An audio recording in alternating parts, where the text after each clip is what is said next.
अस्सलाम वालेकुम। आज की इस ईमान अफरोज़ वीडियो में हम बात करेंगे हज़रत मोहम्मद सल्लल्लाहु अलैहि वसल्लम की बबरकत ज़िंदगी के इब्तदाई दौर की, यानी उस वक्त की जब आप सल्लल्लाहु अलैहि वसल्लम अभी अपनी वालिदा माजिदा हज़रत आमिना रज़ी अल्लाह अन्हा के बतने मुबारक में थे। ये वो वक्त था जब अभी आप दुनिया में तशरीफ़ नहीं लाए थे, मगर कायनात में अजीब निशानियाँ ज़ाहिर होना शुरू हो गई थी।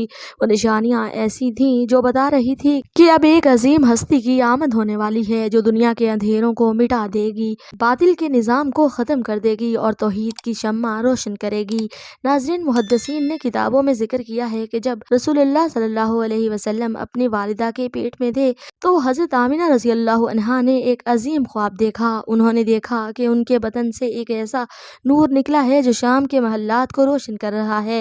ये ख्वाब सिर्फ एक ख्वाब न था बल्कि एक इलाही इशारा था कि इस आने वाले बच्चे की शान दुनिया के कोने कोने तक पहुँचेगी। यानी इस ख्वाब का मतलब ये था कि नबी करीम सल्लल्लाहु अलैहि वसल्लम की हिदायत की रोशनी अरब ही नहीं बल्कि रोम, ईरान और पूरी दुनिया तक फैलेगी।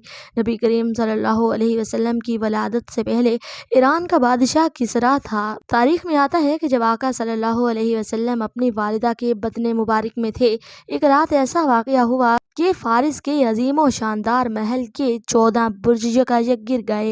ये वाक़या मामूली न था बल्कि एक बड़ी अलामत थी। ये दरअसल इस बात की तरफ इशारा था कि अब फारिस की हुकूमत का ज़वाल करीब है और एक नई हुकूमत यानी इस्लाम की हुकूमत दुनिया पर कायम होगी। आपने तारीख में सुना होगा कि फारिस के लोग आतिश परस्त थे। वो आग को अपना मबूद समझकर उसकी इबादत करते थे। उनका सबसे बड़ा आतिशकदा ईरान में था, जहाँ हज़ारों साल से आग मुसलसल चलती रहती थी। लेकिन जब नबी करीम सल्लल्लाहु अलैहि वसल्लम अपनी वालिदा के बतने मुबारक में थे तो अचानक वो आग बुझ गई जो 1000 साल से मुसलसल जल रही थी। ये वाक़या फ़ारिस के लोगों के लिए एक ज़बरदस्त झटका था। ये अल्लाह की तरफ से एक इशारा था कि अब शिर्क और बातिल की आग बुझने वाली है और तौहीद का परचम बुलंद होने वाला है। इसी ज़माने में ईरान के इलाके में एक मशहूर झील थी जिसे बहरिया सावा कहा जाता है। ये झील सदियों से मौजूद थी और लोग इसे बड़ी अहमियत देते थे, लेकिन अचानक वो झील खुश्क हो गई। ये भी एक बड़ी निशानी थी कि अब दुनिया में पुराने निज़ाम ख़त्म होंगे, बातिल के मराकज़ बर्बाद होंगे और एक नया निज़ाम कायम होगा जो हक़ व अदल पर मबनी होगा। नाज़रीन, सीरत की कुतब में आता है कि जब रसूलुल्लाह सल्लल्लाहु अलैहि वसल्लम अपनी वालिदा के बतन में थे तो उस वक्त जिन्नात आसमानों पर जाकर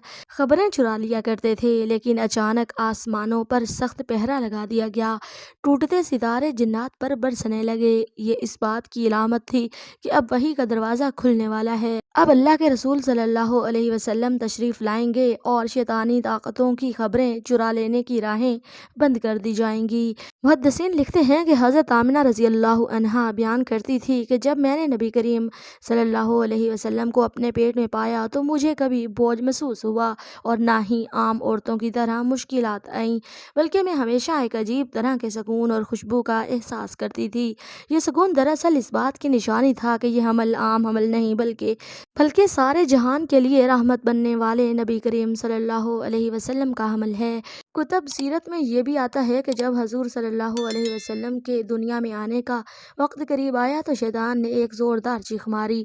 वो घबरा गया, क्यों ना कि उसे मालूम हो गया था अब वो वक्त आ गया है जब उसकी जड़ें कट जाएंगी। अब दुनिया में एक ऐसी हस्ती आने वाली है जो शैतान के तमाम मंसूबों को नाकाम बना देगी। यहूद व नसारा की कुतब में भी इस नबी आखिरुज़्ज़मान सल्लल्लाहु अलैहि वसल्लम की आमद की निशानियाँ लिखी हुई थी। उनके उलमा अपनी किताबों में पढ़ चुके थे कि एक नबी आने वाला है जिसकी वलादत मक्का मुकरमा में होगी, इसलिए वो लोग हमेशा इंतज़ार में रहते थे। ये पेशनगोइयाँ इस बात का सबूत हैं कि रसूलुल्लाह सल्लल्लाहु अलैहि वसल्लम की आमद एक आलमी और तारीखी वाक़या था जिसकी खबरें दुनिया के मुख्तलिफ खितों में फैल चुकी थीं। उलमा ने लिखा है कि जब रसूलुल्लाह सल्लल्लाहु अलैहि वसल्लम अपनी वालिदा के पेट में थे तो अल्लाह ताला ने फरिश्तों को हुक्म दिया कि जन्नत के दरवाजे खोल दो। आसमानों में खुशी मनाई गई और अरवाह को बताया गया कि अब वो वक्त करीब है जब रहमतुल लिल आलमीन सल्लल्लाहु अलैहि वसल्लम दुनिया में तशरीफ़ लाने वाले हैं। आप सल्लल्लाहु अलैहि वसल्लम की आमद से पहले अरब का माशरा जाहिलियत में डूबा हुआ था। लोग बुतों की इबादत करते, जुल्म आम था, बेटियों को जिंदा दरगोर किया जाता था। लेकिन जैसे जैसे आप सल्लल्लाहु अलैहि वसल्लम की आमद करीब आती गई, वैसे वैसे लोग अजीब व गरीब वाक़यात देखने लगे। कुछ लोग ख्वाबों में बशारतें देखते, कुछ लोगों को महसूस होता कि अब कोई बड़ी तब्दीली आने वाली है। ये सब निशानियां इस बात का ऐलान थीं कि दुनिया के अंधेरे मिटने वाले हैं। अब वो वक्त करीब है जब नबी करीम सल्लल्लाहु अलैहि वसल्लम इस दुनिया में तशरीफ़ लाएंगे और कायनात के नक्शे बदल जाएंगे। ये मोजज़ात दरअसल एक पैगाम है कि अल्लाह जब चाहता है तो पूरी कायनात को हिला कर रख देता है। और ये भी कि नबी करीम सल्लल्लाहु अलैहि वसल्लम की ज़ात सिर्फ़ एक फ़र्द की ज़ात नहीं, बल्कि पूरी कायनात के लिए रहमत है। अल्लाह हमें अपने नबी करीम सल्लल्लाहु अलैहि वसल्लम की सच्ची मोहब्बत अता फ़रमाए। अगर आपको ये वीडियो अच्छी लगी है तो चैनल को सब्सक्राइब, वीडियो को लाइक करें। अल्लाह हाफ़िज़।